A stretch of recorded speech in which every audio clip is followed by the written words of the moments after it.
The following programming is sponsored by Mark J. Bernstein. The views expressed do not necessarily reflect the views of this station, its management, or Beasley Media Group.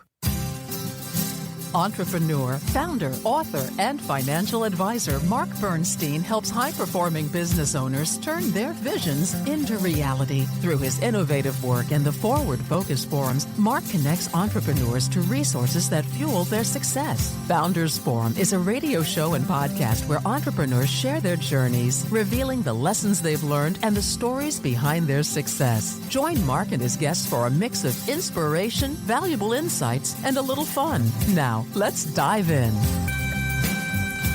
Good morning, America. How are you? This is Mark Bernstein. This is Founders Forum. Welcome to our show. I have Gui in the studio with us today, actually over Zoom. He's in Dakota Studios, and you'll hear more about that, why there's a Dakota Studios. But good morning, Gui. Thanks for having me on, Mark. Nice to see you. My pleasure. Nice to see you. We're going to get right into a subject, and then I'll formally introduce Gui, and you'll hear his story. Gui, the theme of this morning has been, we pre-recorded another show, and it's been about service. And I raised the subject to you, and I thought it was worth delving into with you as well. You, through your company, you do a lot of service, and I think personally as well, and there's some meaning behind that for you. Would you mind sharing that with our audience?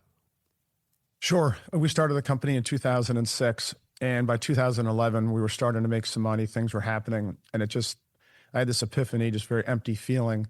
And I decided to have a mission statement for myself, which is to help other people get what they want out of life. And I think of it over sort of three levels. First, our employees and our teammates. That's very important to me. In fact, I'm launching my latest book. My third book's coming out, called Be Kind. And the whole question there is, because if you think of service, you think of people every day coming to the office, coming to work, and then how are they treated, right? How's their boss treat them? How do the other teammates treat one another? And a lot of people, it can be a toxic work environment. It can be, not so kind, if you will. And can you marry two concepts? Can you marry a concept of super hard charging culture but to do it with kindness? So to be of service to me is, one, to our teammates and employees, two, to our customers, and then three, to our community. In January of 2021, we launched our community outreach program called Dakota Gives, and it's run by Barb Laceline, and that we give away $10,000 a month. And our whole focus there is local, so Philadelphia. It is local, impact, and micro. So we really want to give to the smaller charities where we can have impact and we can go on site and help them. So yeah, it's a huge part of my persona, the company, and everything we do. And I never quite realized, because I didn't have any grand plan, although I wanted to give back, is how much Dakota Gives galvanizes our company and gives it purpose. And it just happened very organically without me, doing anything. It just happened. People love it. A side benefit of being giving.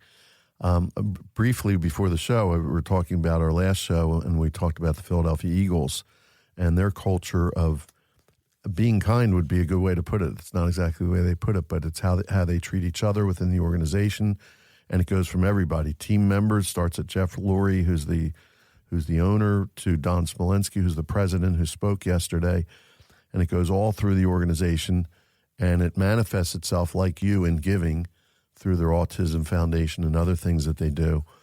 And it really is amazing, because if you think about the NFL and talk about hard charging, the players and the team. And by the way, I asked Guy if he's an Eagles fan, and he said only when I'm breathing. I love that, which is a great answer.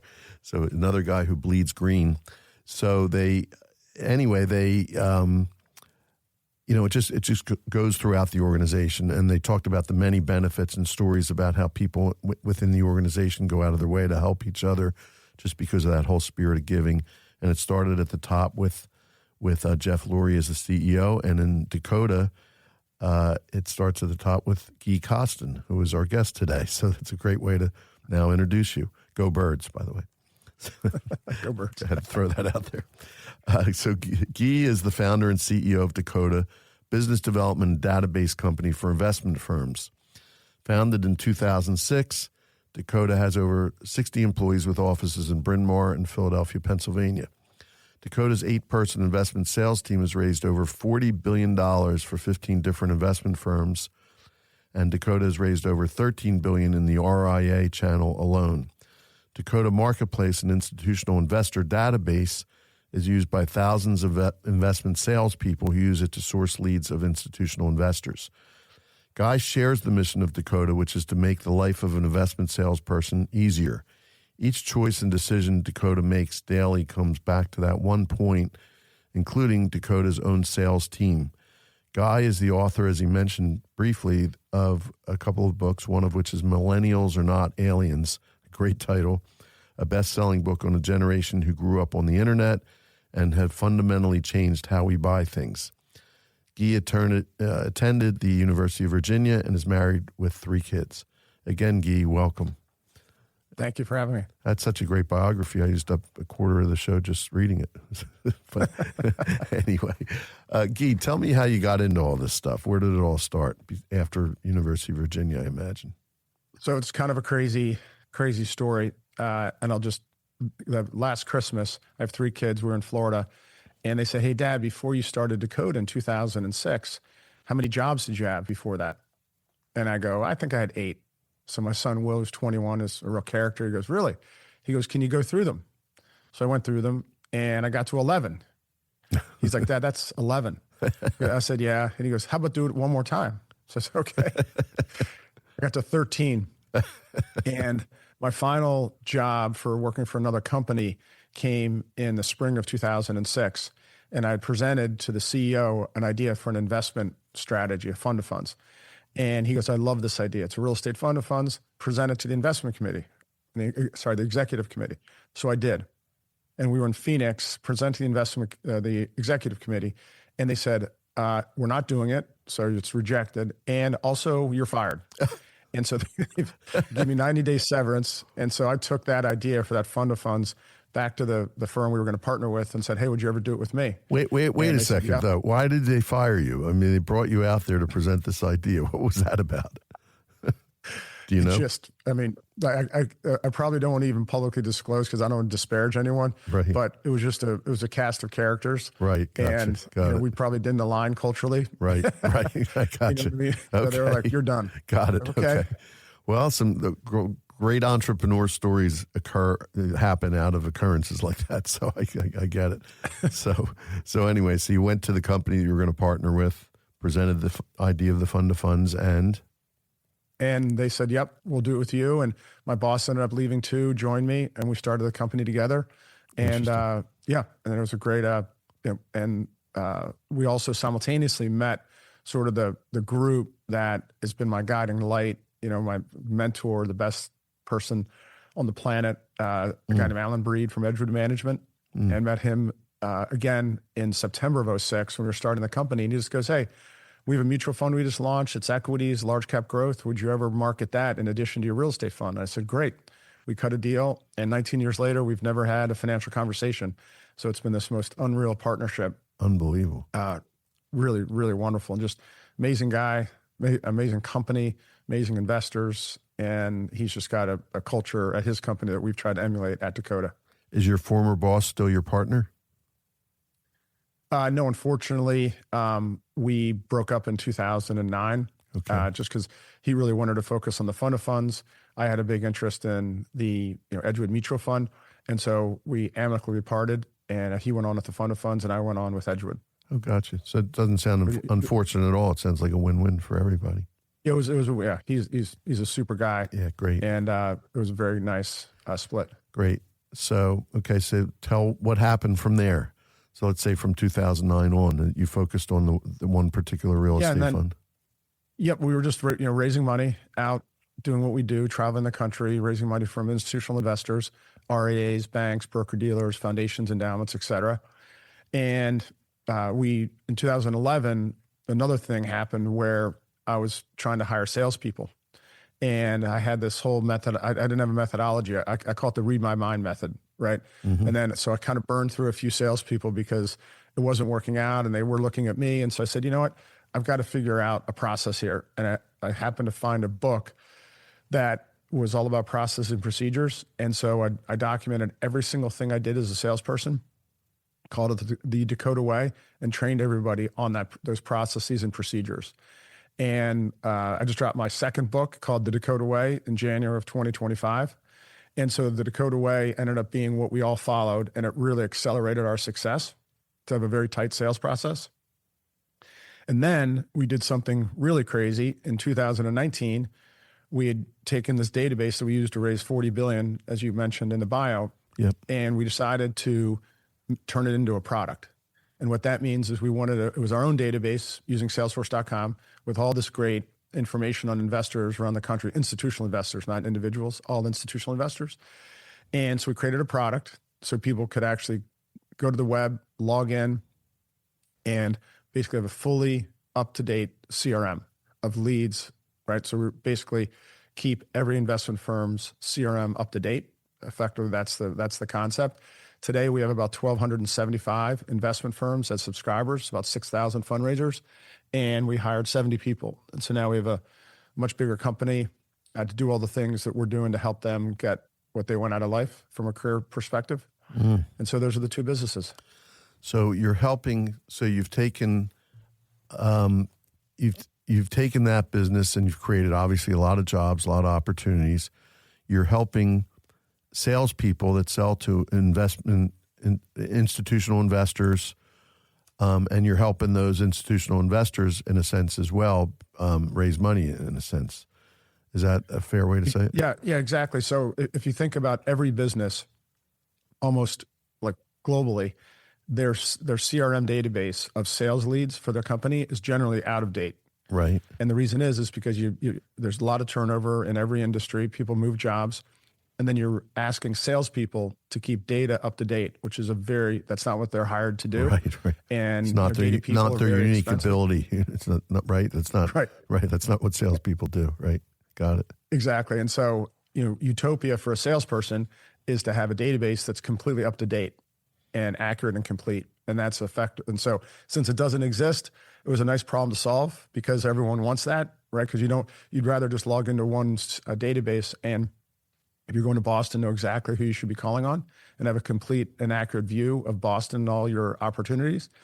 And that's what we do. So, and make it very easy. And then on the other side, I think what you're saying is those institutions, those pension funds, those foundations and endowments, we now are able to supply information so these salespeople can reach out to them and introduce them to some very compelling investment ideas. That's really great synergy you've built. Is your customer that buys the database, is that the salesperson or generally the companies they work for? That's the companies they work for. Gotcha. That's what I figured. So you're selling at the company level. And so your customers are ultimately the sales companies on the one hand, and the institutional investment brokers on one hand, and on the other hand, the institutional investors themselves. Exactly. Right. Got it. Okay. Very interesting. What kind of challenges did you have in growing this business along the way? Because, I always say, with a smile, I say, being an entrepreneur is a very smooth ride, easy sale, right? Well, how we actually got into it, I didn't quite say, because we had my first idea in 2016 was a content platform. That's why I wrote the book, Millennials Are Not Aliens, because they spend 70% of their time doing research on their own before they talk to a salesperson. Right. And so I said, well, if we create a content platform for investment firms to put podcasts and videos and all this information, it would really simplify like the due diligence process.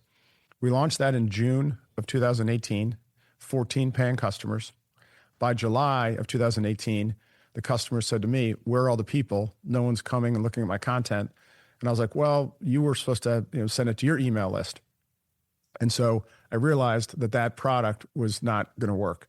And so what I did is I did something very novel. Since we have this killer Dakota Way sales process, which includes a weekly sales meeting and check-in, I invited them to listen into our sales call. And what I did was I choreographed it. So I brought on a CIO and interviewed that CIO. We covered a geography like Boston. Mm-hmm. So, hey, if you're going to Boston, we said, these are the 30 investors that you must see. And then we covered a big platform called JP Morgan Private Bank, which has 6 operating groups that you could call on to potentially raise money for your funds. Right. And that launched on August 24th of 2018. And that was called Dakota Live. And today, I think we're on episode 274. And so what ended up happening is we created this content and we ran the show every week. And then by September of 2018, everyone said, hey, all those people you're talking about on your show, can we have their contact info? And I was like, no, that's our proprietary database. And they said, well, we'd really like that because you're talking about it. I sat down with the team and then I said, hey, do you mind if we commercialize the database? And they were like, well, that's kind of the data that we've collected. I said, I know.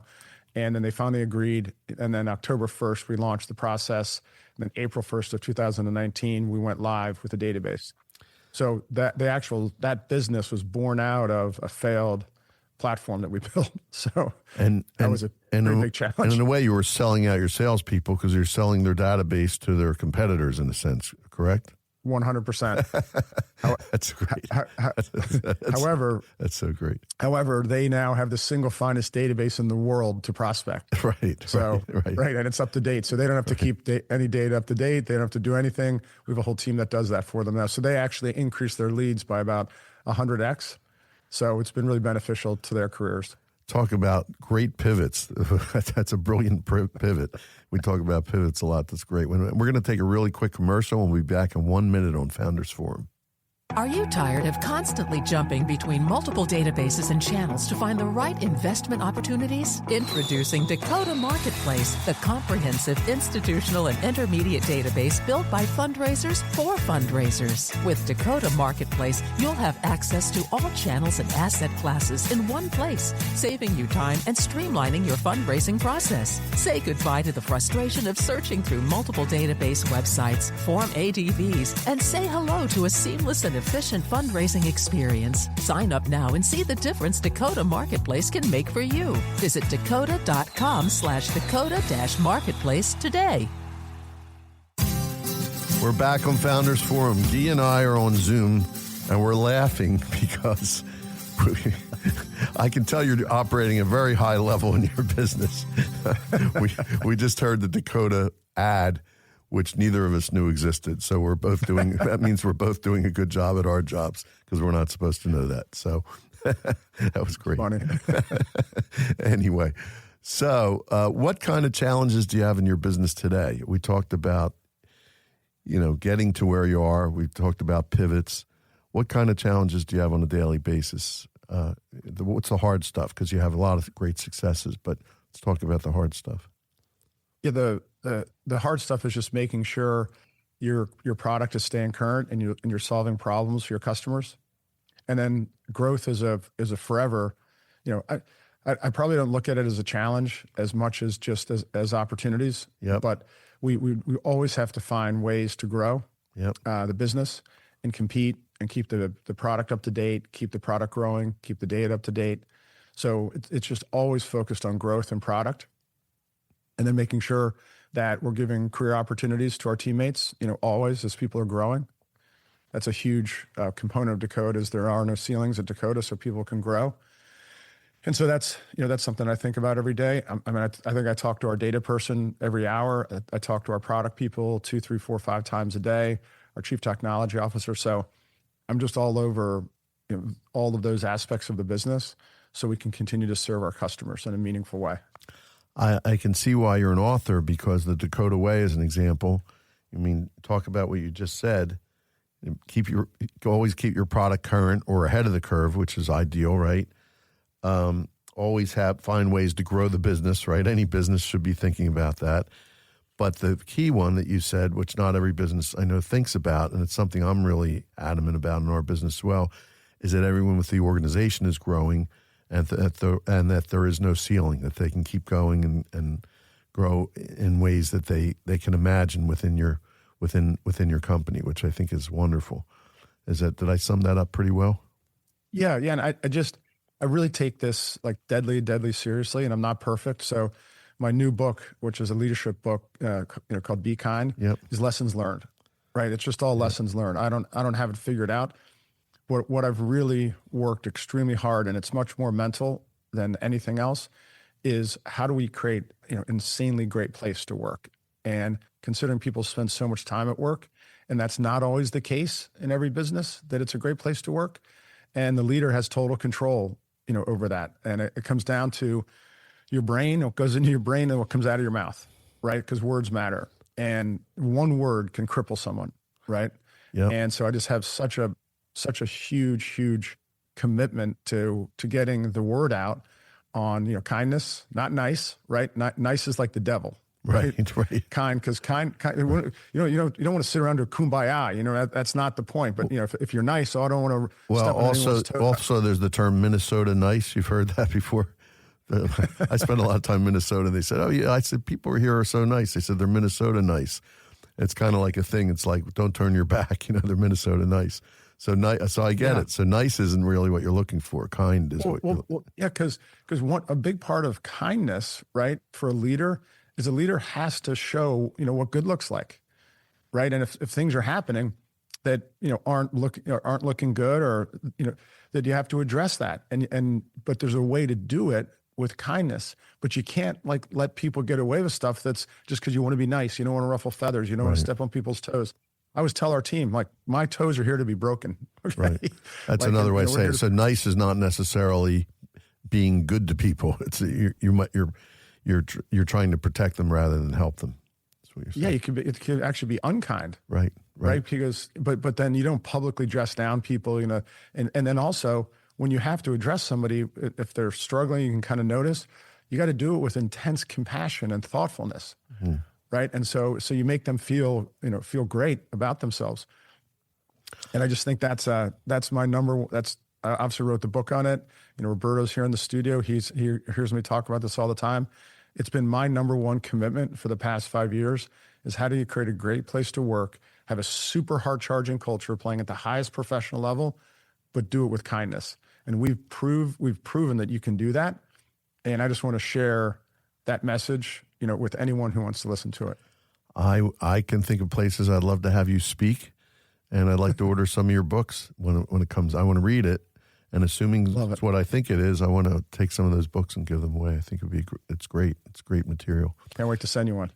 So, Guy, looking out to the future, which we like to do on the show all the time, is I often ask people about their 3-year vision, which I think we talked about before, but you've chosen your 1-year vision. So if you and I are talking and it's just about November next year, 2026, and we're looking back on the last year, what would have to happen in your life, which your business but perhaps your personal life as well, for you to feel that was a great year, that was successful? And to me, success is, you're progressing along the journey. Yeah, and I totally get what you're asking. I don't think of myself as successful, right? Because I think it's a never-ending journey. Yep. It's a never-ending climb. Right? There's no peak to get to. Yep. And what comes down to how you treat people. One of the biggest things for next year, just think of the simple example I can give you is we have end channels that we sell to, right? We sell to investment firms and their salespeople. Think of that as a 16-ounce glass. Yep. And let's say that's half full, right? Yep. Well, there's a number of other glasses that represent other end markets that we want to start pouring water into and selling our product into these new end markets. So it's versus products. It's not more products. It's more end markets that would subscribe to our database and get value. So success to me, December of 2026 would be, a lot of water in those other end markets. And that's what we're pursuing now. And the reason that's so important is because we have to keep giving our teammates and our employees opportunities for growth, right? And if we're not growing, then they can't grow. And so that's why it's so important. Now, we do it, right, with low volatility. And I think you probably relate to this because I talked about it in my book. Low volatility at an organization, I think you sort of have to be operating around 80% of the time. There's always going to be a fire drill here or there, or something happens. It doesn't happen a lot to us, but managing and running a business in a low vol environment allows everybody to perform at their best, right? Because it's not like pressure all the time and a pressure cooker and the boss all over me, all that kind of stuff. And so I want to be able to grow fast. Another big concept about fast is as an organization grows, you have to make decisions faster as you grow and not sacrifice quality.